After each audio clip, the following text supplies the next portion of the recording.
You ever notice how one person's bad mood can ruin your whole day without them even knowing it? One comment, one glance, one sarcastic tone, and suddenly you're spiraling. You replay what they said, how they said it, what you should have said back. Hours later, you're still carrying their energy like it's yours. But here's the hard truth most people never admit. They didn't control your emotions. You handed them the remote, quietly, willingly, repeatedly. And the worst part, you probably do it every single day, at work, at home, even online, with no idea how much of your peace you've outsourced. If that hits too close to home, good.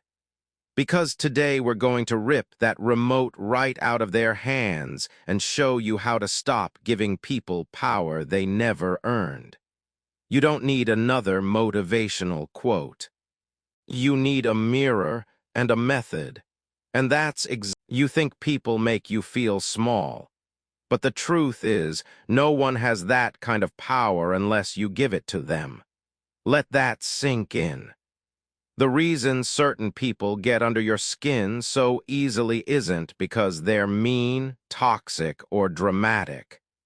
It's because they're touching something inside you that you haven't dealt with. That's what no one tells you. You don't get triggered by what's happening outside. You get triggered because of what's still unresolved inside.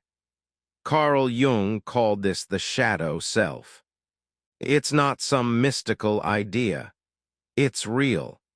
It's the part of you that holds every unprocessed wound, every rejection you pretended didn't hurt, every time you stayed silent when you should have spoken up, every insult you laughed off but secretly believed. The shadow is like emotional storage. It doesn't forget. And every time someone pokes at one of those sore spots, your whole system lights up. That's why a comment that wouldn't bother someone else can destroy your whole mood. Because for you, it's not just a comment, it's confirmation of an old fear. That you're not good enough, not respected, not worthy. That's the hidden truth. That's why this problem doesn't go away just because you try to ignore certain people or repeat affirmations like, "I don't care what others think." You do care, you care deeply, and that's okay. But pretending you don't just pushes it deeper into the shadow, and what lives in the shadow controls you. Let me give you a raw example. Imagine someone says, "Wow, that's what you're wearing today."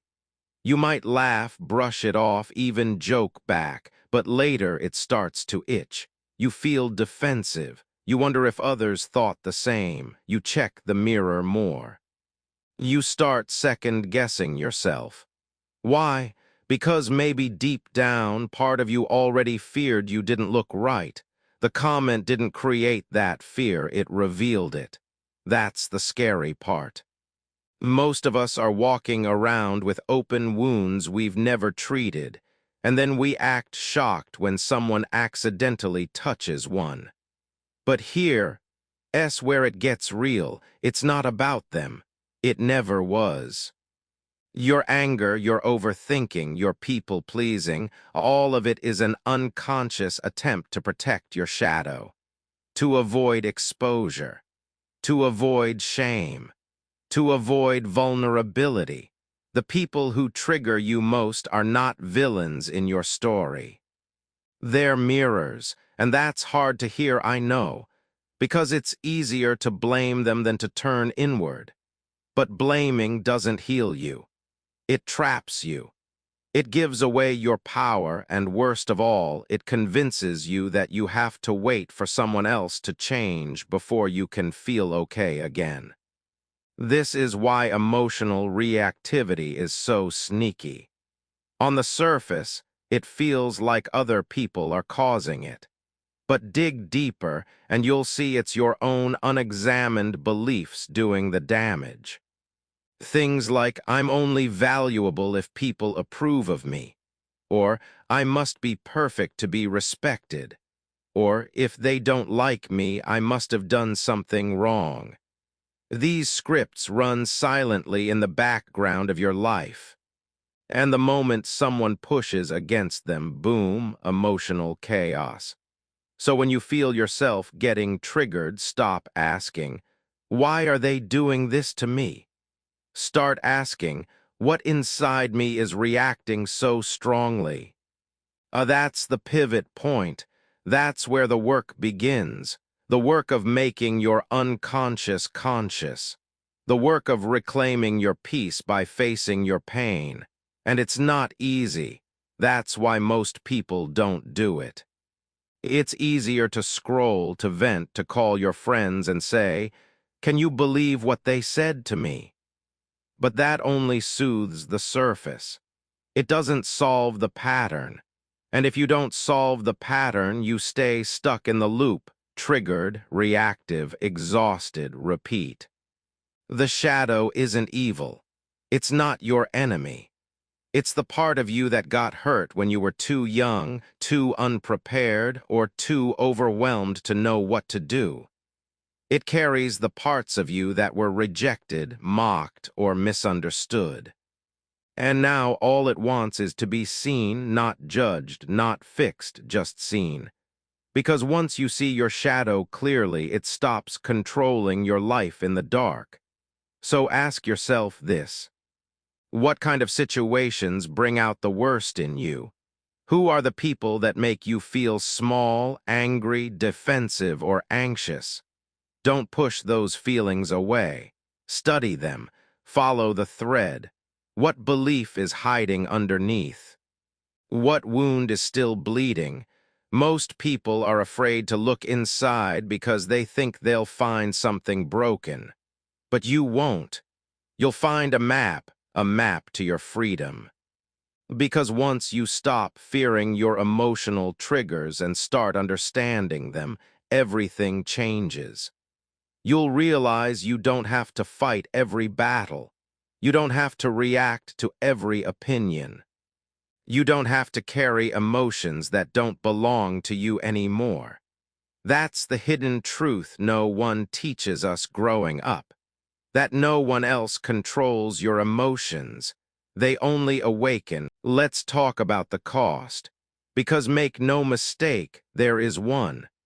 Every time you let someone else dictate how you feel, you pay for it, not with money, not with visible scars, but in quiet, invisible ways that eat at your quality of life. Your joy, your focus, your peace, they all get taxed every single time you let someone's words or actions hijack your emotional state. You already know the feeling. You're in a good mood, the day is going fine, then someone says something sharp, passive-aggressive, dismissive, or they just give you that tone, that look. And before you know it, your shoulders tense, your stomach knots, your thoughts spiral. You're no longer in your own lane, you're in their emotional chaos. And you didn't even see it happen. That's how subtle it is. That's how expensive it is. Now multiply that by weeks, months, years. Think about how many times you've let someone's energy shift your own. Think about the opportunities you didn't take because you were afraid of judgment. The ideas you didn't share because someone once laughed at you. The relationships you sabotaged because someone in your past made you believe you weren't lovable. That's the price. Every moment of emotional reactivity has a ripple effect. It steals your future before it even arrives. And let's be honest, some of you are tired, not physically, but emotionally. You're tired of always being on edge. You're tired of pretending comments don't bother you when they do. You're tired of going home and replaying conversations, trying to decode what someone meant if they were serious, if they were right. That's not living, that's surviving. And it's exhausting. The cost shows up in your work too. You hesitate. You hold back, you avoid conflict, you over-apologize, or worse, you explode and then regret it later. Your credibility suffers, your confidence suffers. And deep down, you start believing maybe you really are too sensitive, too emotional, too unstable. But you're not. You're just carrying weight that was never yours in the first place. And let's talk about relationships. The cost of being emotionally reactive is massive here. You either end up building walls so high that no one can get in, or you let everyone in and then wonder why you feel used, unseen, and unappreciated. You become a chameleon, changing your mood, tone, and truth to match whoever you're with just to keep the peace. But the peace is fake, and you know it. You start to feel disconnected from yourself. You wake up one day and don't recognize who you've become. You've spent so much time reacting to the world that you forgot how to stand still in your own. That's what happens when you don't take your emotional power back. You lose your sense of self, slowly, quietly, almost gracefully, until one day someone asks, "How are you really doing?" And you don't have an answer. Let me ask you this. How many times have you held back tears in a meeting, then cried alone in your car? How many texts have you rewritten, overthinking every word because you didn't want to come off too emotional? How many times have you laughed at a joke that hurt you just to avoid looking weak? That's not strength. That's survival dressed as strength. And if you think ignoring it will make it better, think again. Repressed emotion doesn't disappear. It disguises itself. It becomes chronic stress. Anxiety, mood swings, fatigue, trouble sleeping, difficulty concentrating. You don't just feel bad, you function worse. And the people around you feel it too, your kids, your partner, your coworkers. Because when you can't hold your own emotional weight, you end up putting it on everyone else. So no, this isn't a small problem. This is the root of why so many people feel stuck, lost, overwhelmed, or constantly burned out. It's not the job. It's not the relationship. It's not the news cycle. It's that you've spent so long being emotionally controlled by everything around you that you forgot how to feel safe and steady inside. And here's the worst part. This cycle doesn't just hurt you. It trains the people around you. You teach them without saying a word that they can poke, prod, and pull you emotionally whenever they want, and you'll dance. You'll react. You'll absorb. You'll carry. You become easy to manipulate, not because you're weak, but because you never learned how to defend your peace. This is your wake-up call. Because the longer you wait to reclaim your emotional independence, the more your life becomes a reflection of everyone else's chaos. Here's the breakthrough that changes everything. You don't have to react to what people do. You can respond from who you are.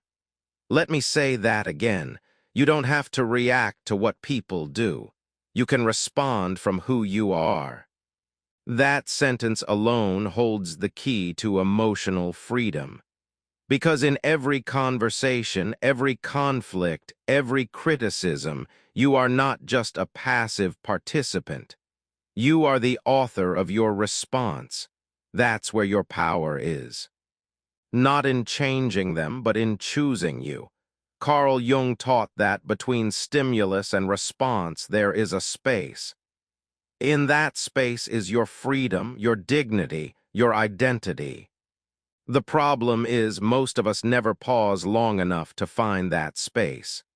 We react instantly, out of old fear, pain, ego, insecurity. But what if you did? What if when someone triggered you, you paused just for a second?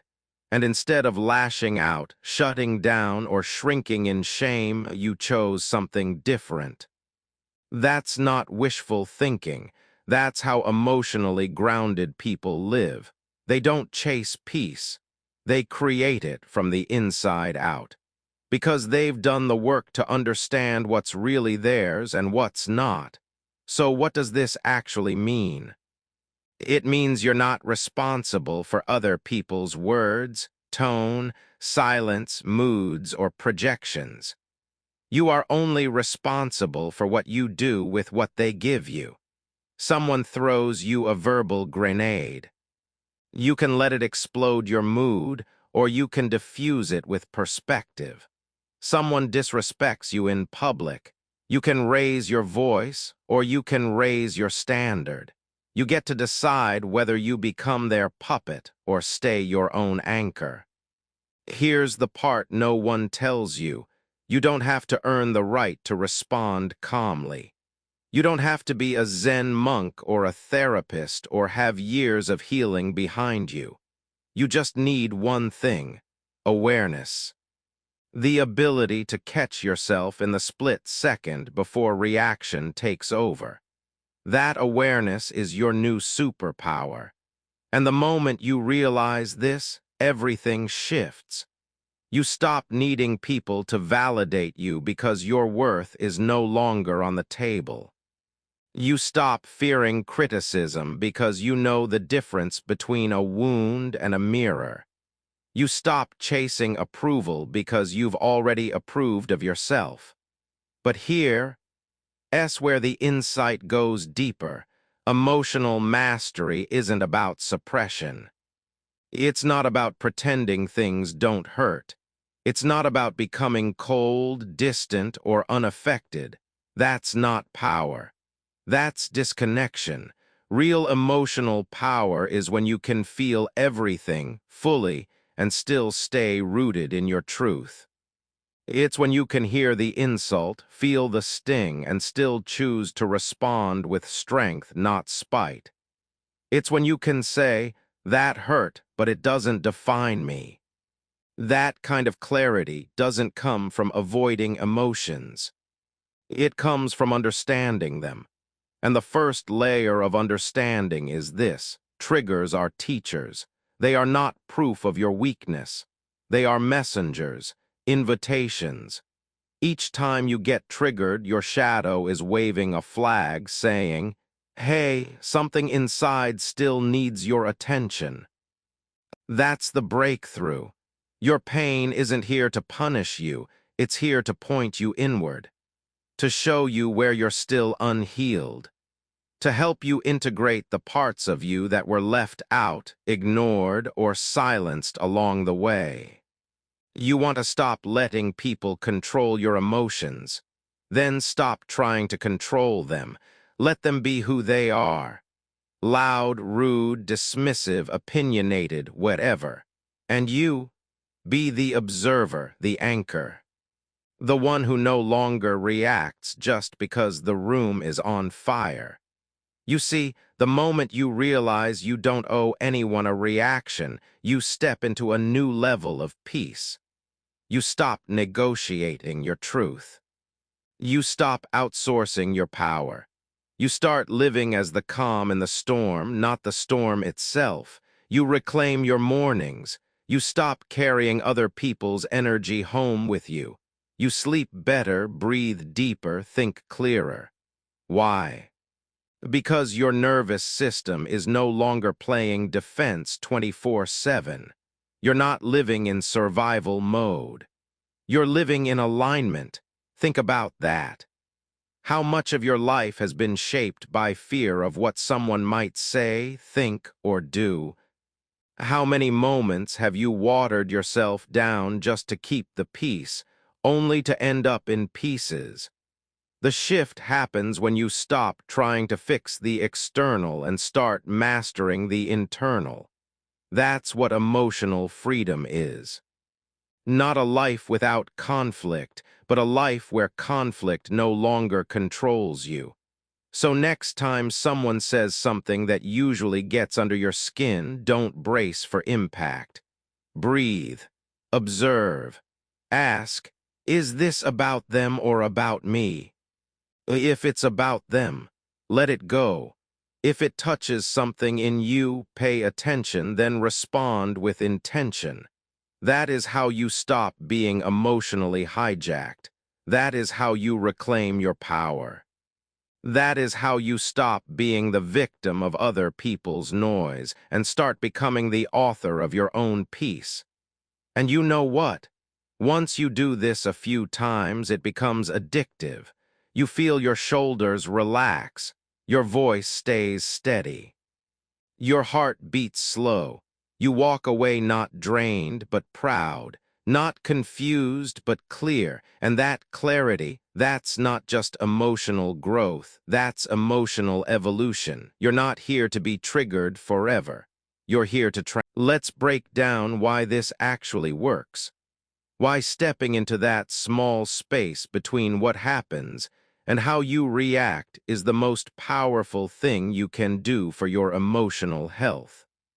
Because let's face it, when people hear pause and respond instead of react, it sounds simple, too simple. They nod, they agree, and then 2 hours later, someone cuts them off in traffic and it's game over. So let's get real. Why does this moment of pause matter so much?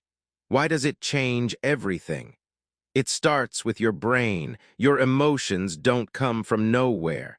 They come from a highly evolved and sometimes highly unhelpful neurobiological system.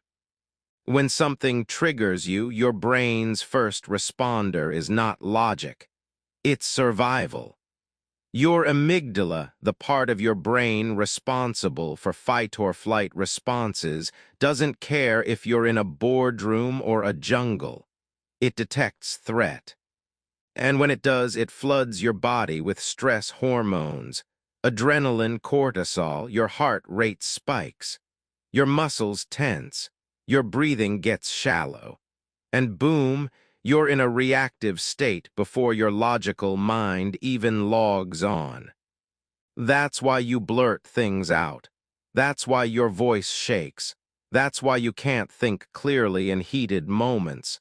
It's not that you're dramatic, it's that your brain is literally hijacked.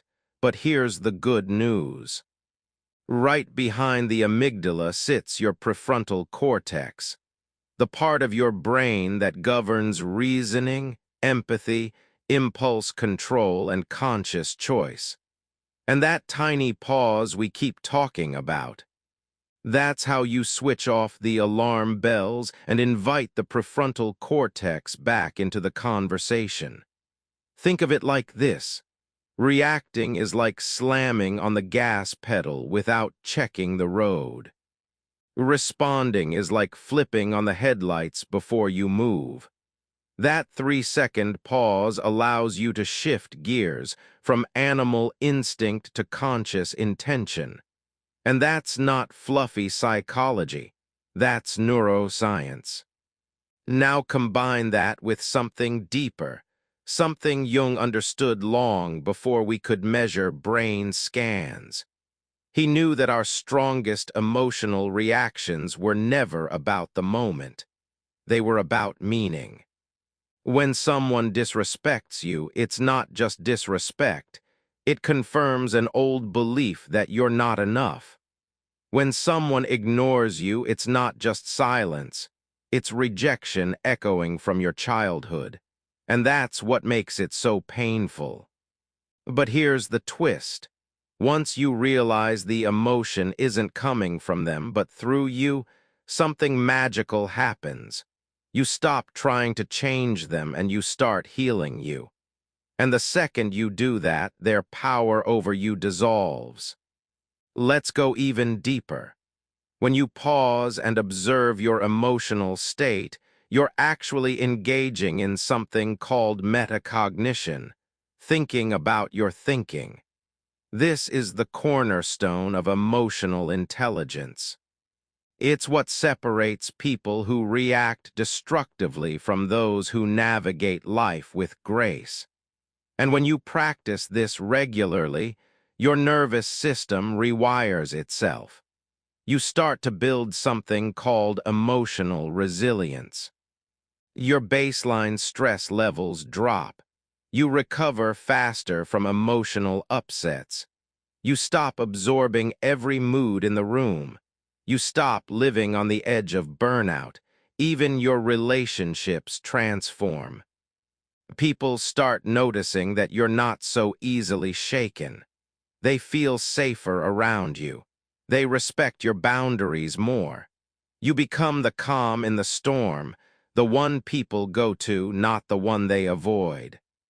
And let's be honest, how often have you wished you could be that person? Now let's talk identity. One of the biggest reasons this works is because it forces you to confront a truth most people avoid. You are not your emotions. You are not your anger. You are not your anxiety. You are not your fear. Those are just temporary states, passing weather systems moving through the sky of your consciousness. But if you don't create space between stimulus and response, those emotions start to feel like your identity. You say things like, "I'm just an angry person. I'm sensitive. I can't handle confrontation." No, that's not who you are. That's who you've been when you're overwhelmed and undersupported. This process, this pause, this awareness, this choice, it's how you start redefining yourself. Not as someone who avoids conflict or suppresses emotion, but as someone who can feel deeply without being dominated by those feelings. And there's one more reason this works. It brings you back to alignment. So much of emotional suffering comes from self-abandonment. You know what your values are. You know how you want to live, speak, and treat people. But when you're reactive, you betray that. You say things you regret. You people please out of fear.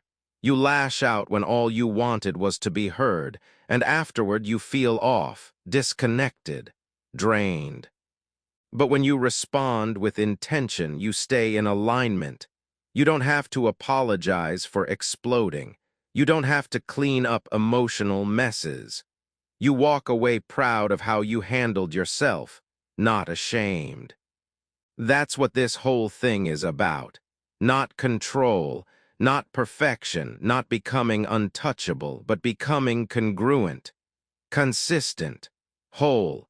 Because when your outer behavior starts to reflect your inner truth, that's when you feel the peace you've been chasing all along.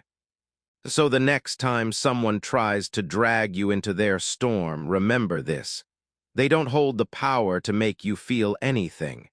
But your awareness, your breath, your choice, can transform that moment into something powerful, something healing.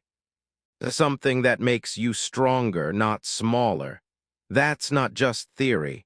That's what healing in real time looks like. So how do you actually do it? How do you stop letting people pull you into their emotional chaos and start taking back your peace? Every day in real moments with real people. You don't need a therapist in your pocket. You don't need to meditate for an hour. You don't need to wait until you've healed enough. What you need is a process, a set of actions simple enough to remember and strong enough to work in the heat of the moment. Here are 5 practical steps you can start using today. Not next week. Not after reading 10 more books. Today. Step 1, the 3-second pause. This is your emotional firewall. When something triggers you, a tone, a look, a passive-aggressive jab, pause, just 3 seconds, that's it. In those 3 seconds, inhale slowly. 1, 2, 3. That breath signals to your nervous system. We're not under attack, we're observing. It interrupts the amygdala's panic loop and invites your higher brain back online. You're not suppressing your emotion, you're giving it space to be witnessed before it takes over. Step 2. Name what you're feeling. This step is simple, but don't skip it. If you can name it, you can tame it. Say it in your head: I'm feeling disrespected. I'm feeling judged. I feel like I'm not being heard. The emotions are messengers, not enemies. But if you don't listen, they'll just get louder. And unspoken emotions don't disappear. They leak out as sarcasm, withdrawal, or aggression. So acknowledge it honestly. Don't justify it. Just name it. Step 3. Ask one powerful question. Now that you've paused and named what's happening, ask yourself this: is this about them, or is this touching something in me? This question shifts your perspective instantly. Sometimes it really is about them. Someone's projecting, manipulating, or being unfair. But many times it's about a deeper wound inside of you being stirred up. This moment gives you clarity, because clarity gives you control. Step 4. Choose your response intentionally. Now you're standing at the crossroads. You can choose the old route: snap back, shut down, people please, over-explain. Or you can respond from alignment. Maybe that means setting a boundary. Maybe it means saying nothing at all. Maybe it means speaking your truth with calm strength. The power is in the choice, not the reaction, because choice means you're operating from self, not from survival. Step 5. Reclaim the energy. This final step is quiet but crucial. Once the moment passes, don't carry it with you. Don't replay the conversation 10 times in your head. Don't tell 5 people about how rude they were. That's just giving the moment more life than it deserves. Instead, reclaim your energy. Ask, what do I need right now to reset? Maybe it's a walk, maybe it's silence.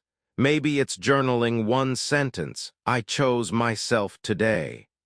That's how you close the emotional loop and avoid draining your soul over things that don't deserve that much real estate in your mind. Let's recap. Pause, name it, question it, choose with intention, reclaim your energy. You're not trying to become emotionally numb.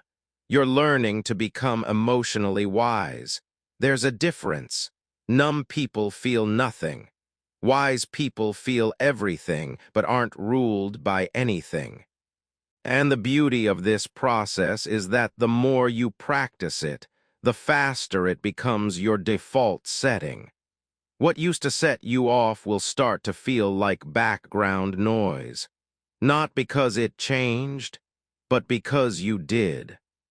Imagine being in the same room with the same people who used to trigger you and feeling nothing. Just calm, just control, just presence.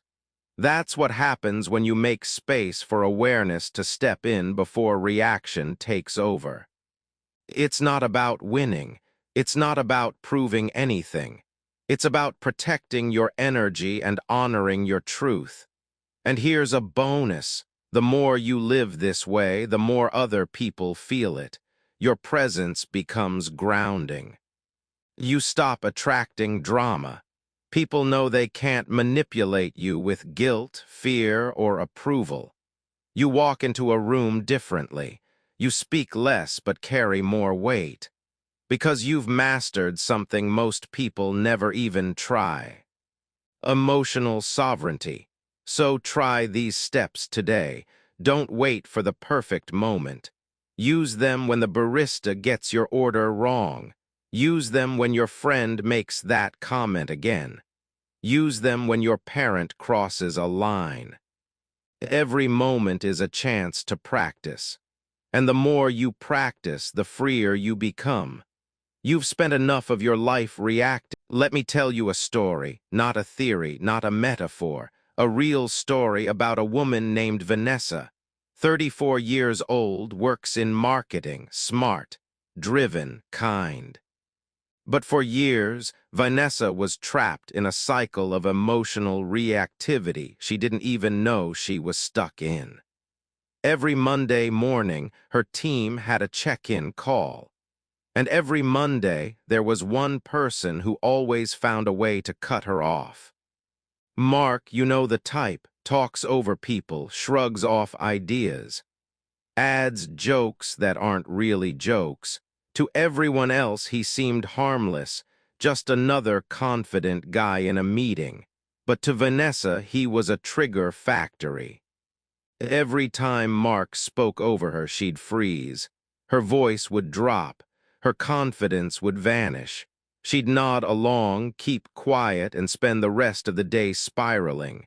Did I come off weak? Should I have said something? Maybe my idea really wasn't that good. She wasn't just annoyed, she felt erased. This didn't just happen once, it happened for months. And each time it chipped away at her self-worth a little more. She found herself avoiding meetings, second-guessing her emails, even dreaming of quitting. Not because she hated the job, but because she hated how powerless she felt. Then one night, something shifted. She was watching a random video on emotional triggers, much like this one, and something clicked. The speaker said, "The person who triggers you the most is often your greatest teacher." And for the first time, instead of blaming Mark, she asked herself a brutal question. Why does this bother me so much? That question opened the floodgates. She remembered being 12, sitting at the dinner table, sharing a story from school, something she was proud of, and being cut off by her father with a dismissive joke. Everyone laughed. She laughed too, but inside something broke. She learned that her voice wasn't safe, that confidence was dangerous. That being too much meant being silenced. And suddenly Mark wasn't just Mark, he was a mirror, a flashback, a symbol of every time she felt invisible. But here's where it gets powerful. Vanessa didn't stop there, she did the work. The next time the Monday meeting came around, she followed the 5 steps you just learned. When Mark interrupted her again, she paused. She breathed. Her hands were shaking, but she named the emotion. "I'm feeling dismissed." Then she asked herself, is this about him, or is this about me reclaiming my voice? And then she did something radical. She kept talking, not louder, not in anger, just steady, clear, calm. She finished her thought without apologizing, without asking permission. And for the first time, Mark went silent. So did the rest of the team. And you know what happened next? Nothing dramatic, no explosion, no applause, just respect. After the call, 2 coworkers messaged her privately. "Thank you for saying what you did. I've felt that way too, but never had the guts to speak up." That was 2 years ago. Today, Vanessa leads that team. Same meetings, same people. But now, she's the one who sets the tone. Not because she fought harder, but because she responded better. She didn't wait for Mark to change. She changed how she showed up. She didn't silence her emotions, she understood them. She didn't abandon her power, she reclaimed it, one pause, one breath, one choice at a time.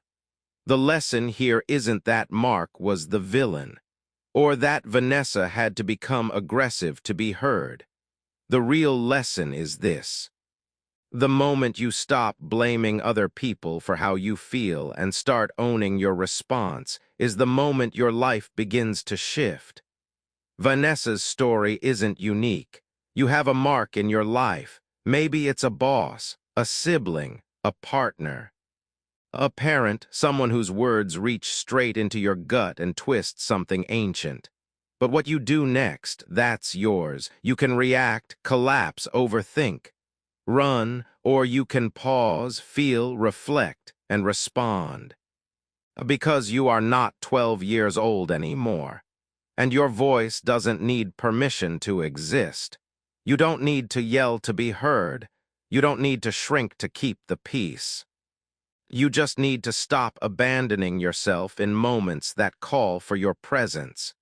The Vanessa in you is waiting for the day you stop giving away your power. Now let's be real for a moment.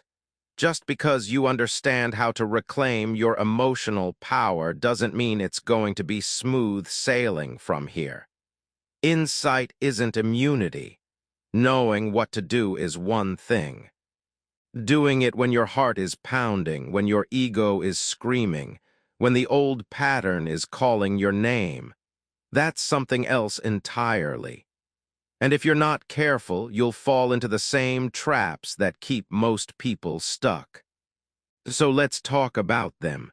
The emotional pitfalls, the false starts, the quiet self-sabotage that disguises itself as logic, caution, or even healing.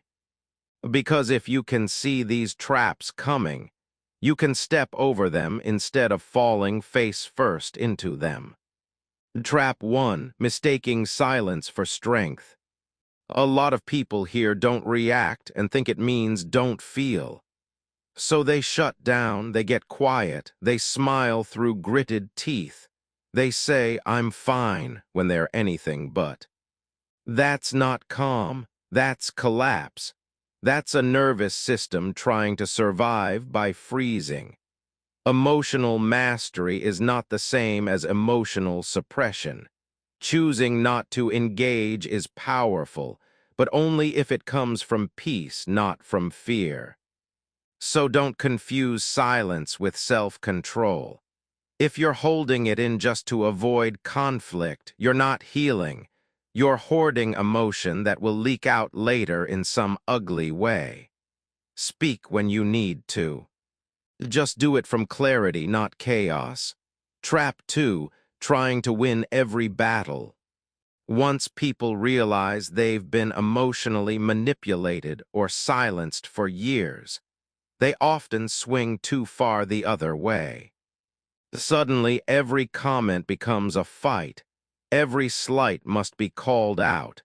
Every disagreement becomes a crusade for justice. This is the ego in disguise. Not every battle needs your sword. Some moments require your silence, your exit, or your indifference. Emotional strength means choosing your battles. Just because you can say something doesn't mean you must. Sometimes power is in the restraint, not the retaliation. Trap 3. Expecting others to applaud your growth. Here's the one that catches people off guard. You start doing the work. You pause before reacting. You set a boundary. You stay calm when you used to explode. And what happens? People get uncomfortable.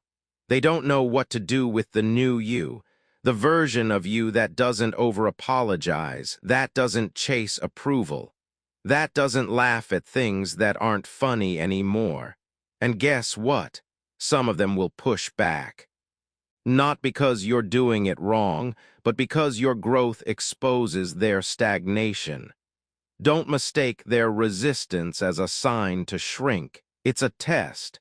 And you're not here to pass their exam, you're here to pass your own. Trap 4. Using the tools only when it's easy. It's easy to be calm when the stakes are low. When it's a stranger on the internet. When it's a coworker you barely care about.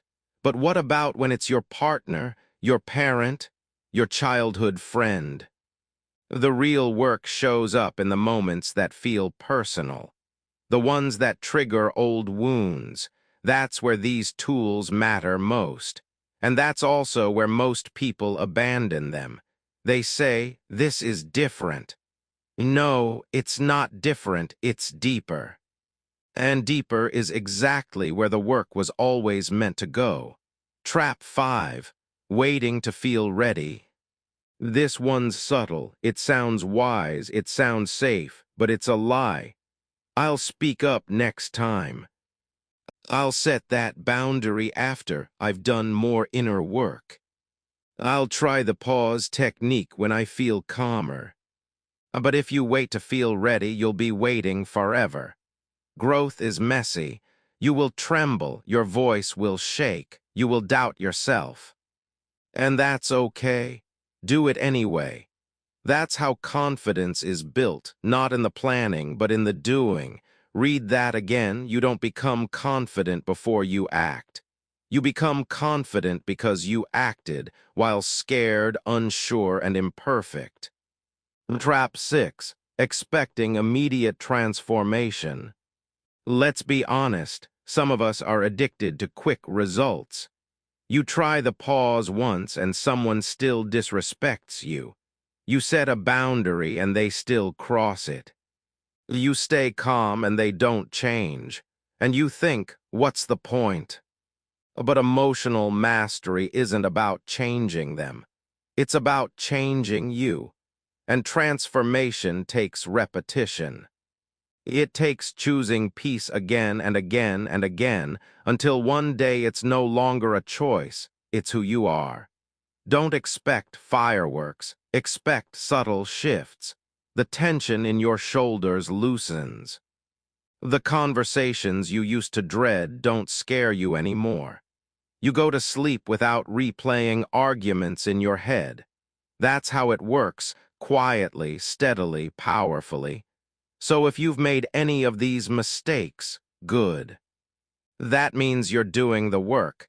No one walks this path perfectly. You will stumble, you will forget. You will lose your cool, but that doesn't mean you've failed. Let's make this real, right now. Because here's the truth, nothing changes if you don't act. Insight is just potential, and potential without action, that's just a dream you never lived. So I want to leave you with one simple challenge. Not because you need more information, but because you need movement. You've spent enough time thinking, overthinking, analyzing, replaying. This is the moment you decide, enough. Here's your assignment, and don't skip it. Within the next 24 hours, I want you to do just one thing. Pick one moment, just one, where you usually react, and choose to respond instead.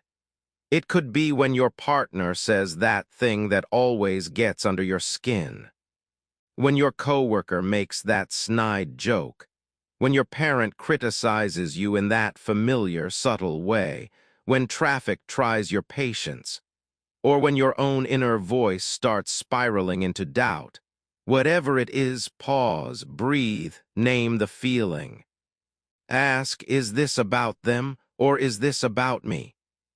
Then choose deliberately, with calm, with clarity, with ownership. That moment right there, that's your power. That's you taking back what was always yours. You don't need a perfect script. You don't need to feel ready. You just need to do it once. Because that one moment will teach your brain something it's never known before. I don't have to react, I can choose. And once your brain learns that, it wants more. It remembers the peace. It craves the clarity. And slowly, steadily, you become the kind of person who no longer lives at the mercy of other people's moods, comments, or projections. You become someone who writes your own emotional story. You become someone people look at and say, I don't know what it is about them, but they're just grounded.